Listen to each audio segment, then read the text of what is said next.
मैंने नीतीश कुमार को मुख्यमंत्री नहीं बनाया, तेजस्वी और लालू ने बनाया, और आज नीतीश कुमार मोदी के गोद में बैठकर चाय पी रहे हैं। बताइए इसका जिम्मेदार कौन है? कभी आप सोचो कि आपने वोट दिया था इनको, गठबंधन गठबंधन। मैंने आपसे कहा था कि देखो नीतीश कुमार ये लोग बीजेपी को एक दिन सत्ता में लेकर आएंगे। मैं बार बार आपसे कहता रहा, मगर आपके दिलो दिमाग पर गठबंधन का एक जादू छाया हुआ था। नहीं ओवैसी साहब गठबंधन, मैंने कहा यह गठबंधन नहीं है, ये दोबारा सत्ता दे देगा बिहार में आरएसएस को, बीजेपी को। बताओ अब कौन जिम्मेदार है? मेरी शिकायत आपसे है, मेरी शिकायत तेजस्वी नीतीश मोदी से नहीं है।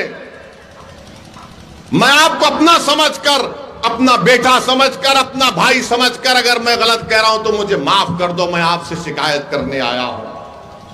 मैं कहां पर शिकायत करूंगा? मैं किसके सामने जाकर अपनी बात को करूंगा? मैं तो तुम्हारे घर पे आऊंगा ना। तुम्हारा घर मेरा घर है, तुम्हारा घर अकेला तुम्हारा घर नहीं है। इसलिए मैं बड़े फख्र से कहता हूं कि सीमांचल का हर घर असदुद्दीन ओवैसी का घर है। सीमांचल के हर नौजवानों के ख्वाब को पूरा करना अख्तरुल ईमान और हमारी जिम्मेदारी है।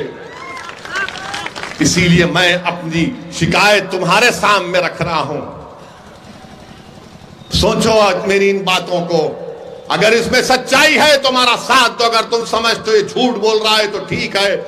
मैं जो कुछ कह रहा हूं मेरा रब जानता है कि मेरी नीयत क्या है। अरे हम इलेक्शन लड़ते हैं तो वोट काटने के लिए लड़ते हैं। आज आपने देखा, आज मीडिया वाले हमको बता रहे थे, हमारे दोस्त, कि लालू यादव ने कहा कि अभी भी हमारे दरवाजे नीतीशवा के लिए खुले हुए हैं। लालू ने कहा कि नीतीश के लिए हमारे दरवाजे खुले। लालू जी पूरा घर ही दे दीजिए, नीतीश को बचा क्या है अब? हमारे घर के, आपका घर कहां रहा लालू जी? आप तो पूरा घर दे दिए। उस घर में अब नीतीश और मोदी बैठकर चाय पी रहे हैं। नहीं, नीतीश के लिए हमारे दरवाजे खुले हैं, अख्तरुल ईमान के लिए घर के दरवाजे बंद हैं, क्योंकि अख्तरुल ईमान सच्चाई को बयान करता है। आप बताइए किस तरह आपके वोट का गलत इस्तेमाल किया गया। अगर मजलिस इत्तेहादुल मुस्लिमीन के बिहार के विधानसभा में 5 की जगह अगर 12 विधायक जीत कर जाते तो मोदी हुकूमत नहीं करता बिहार में। अब के बार वो गलती मत करिए, 10 से 12 विधायक हमारे कामयाब करिए। पल्ला आपके साथ होगा, आप जिसको बोलेंगे वो मुख्यमंत्री रहेगा, जिसको आप बनाना चाहेंगे वो बनाएगा। मगर आपने बरसों इनका साथ दिया।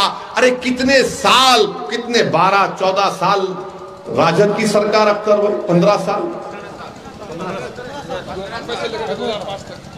15 साल, और नीतीश कुमार पलटू मास्टर, इनके कितने 17 साल, 15 और 17 मिला दीजिए 27 साल, अब 32 साल हो गए। माफ करना, बिहारी मैथ्स में अच्छा होता है। 32 साल हो गए। 32 साल में तो 2-2 नस्ल तैयार हो जाती है, और बिहार में तो बच्चे जल्दी पैदा हो जाते हैं। ये बीजेपी वाले बोलते हैं 32 साल हो गए, उसके बावजूद भी हमारे जो सफों में जो ये लोग कमजोर लोग बैठे हुए हैं, जो अपना ईमान बेचकर बैठे। अरे 32 साल ही तो हुए ना, 100 साल कहां हुए?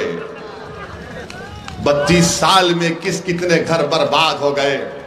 32 साल में सीमांचल में कितनी जमीन कट गई। 32 साल में कितने किसान बर्बाद हो गए सीमांचल में। मगर हमारे दिमागों में बात बैठी हुई है, नहीं भाई सेकुलरिज्म को जिंदा रखना है। सेकुलरिज्म को तुम नहीं जिंदा रख सकते। ये सेकुलरिज्म को जिंदा रखने की बात हो रही है। सेकुलरिज्म जिंदा उस वक्त रहेगा जब तमाम लोग अपने आप को महफूज समझेंगे, चाहे दलित हो, मुसलमान हो, आदिवासी हो। सेकुलरिज्म की बात ये लोग अपने बेटे को मुख्यमंत्री बनाना चाहते हैं। लालू, मेरा बेटा मुख्यमंत्री बन जाए तो बिहार का कल्याण हो जाए। मेरा बेटा मुख्यमंत्री की कुर्सी पर बैठ जाए तो सबका टन टनाटन फायदा हो जाएगा। मेरे भाई, ये कब तक खानदान और पानदान की राजनीति चलती रहेगी, ये आपको फैसला करना है। अख्तरुल ईमान का आपने हमेशा साथ दिया। अख्तरुल ईमान ही ने बता दिया आपको कि कैसे 4 तो भाग गए, बंदरों की तरह दीवार कूद कर भाग गए। मैं उन 4 को कह रहा हूं कि आओ निकल कर आओ सीमांचल की सरजमीन पर और बोलो ओवैसी के बारे में तुम में दम है तो बताओ, बताओ आके तुम लोग। और हद तो यह हो गई, यहां के जो विधायक हैं, यहां के जिसको आप और हमने उनके लिए बड़ी मेहनत की, आपने क्या क्या किया अल्लाह ही जानते हैं। वो क्या किए, तेजस्वी से दौलत लिए दुबई में होटल खोले, दुबई में होटल खोले। होटल का नाम क्या लिखा, हैदराबादी बिरयानी। चलो शुक्रिया आजाद, कम से कम तुमने हैदराबाद को याद तो किया अपना जमीर बेचकर। अब बताइए आप, ये कैसे लोग हैं। मगर हमारी तारीख गवाह है, करबला के मैदान में इमाम हुसैन को शहीद करने वाले गैर नहीं थे, मुसलमान थे। करबला के मैदान में इमाम हुसैन के साथ नमाज पढ़ते थे और नमाज के बाद आले रसूल पर तीर बरसाने वाले मुसलमान थे। टीपू सुल्तान को शहीद करने वाले गैर नहीं थे, मुसलमान थे। सिराजुद्दौला को नुकसान पहुंचाने वाले मुसलमान थे। तो हर दौर में